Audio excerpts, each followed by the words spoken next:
भारत और चीन के रिश्ते किस कदर खराब हैं, इसकी जानकारी पूरी दुनिया को है। लेकिन बीच बीच में कई मौके ऐसे आते हैं जब भारत और चीन किसी मुद्दे पर एक साथ खड़े भी दिखाई पड़ते हैं।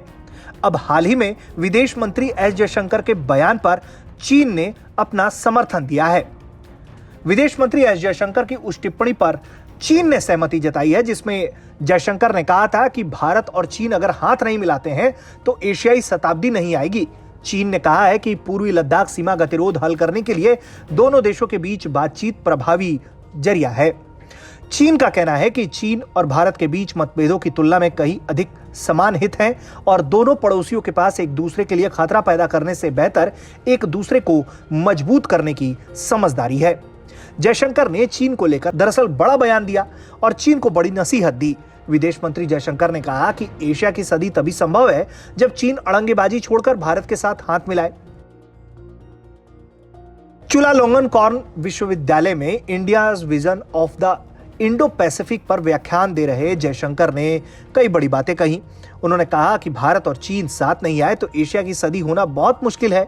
भारत और चीन के साथ आने के कई तरीके हैं, सिर्फ श्रीलंका का मुद्दा काफी नहीं है।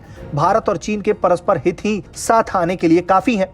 जयशंकर का कहना है कि हम उम्मीद करते हैं कि चीन को यह बात समझ आएगी और उसकी ओर बुद्धि का उदय होगा। उन्होंने कहा है कि भारत ने पूरी क्षमता से श्रीलंका का सहयोग किया। इस साल भारत ने श्रीलंका को 3.8 अरब डॉलर की आर्थिक मदद की। इसमें कर्ज की बढ़ाई गई सीमा शामिल है। रोहिंग्या के मामले में जयशंकर ने कहा कि बांग्लादेश के साथ इस मुद्दे पर बातचीत चल रही है।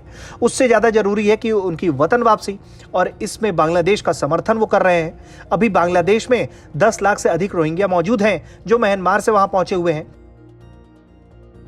इस मामले में भी बांग्लादेश और चीन के बीच बातचीत जारी है।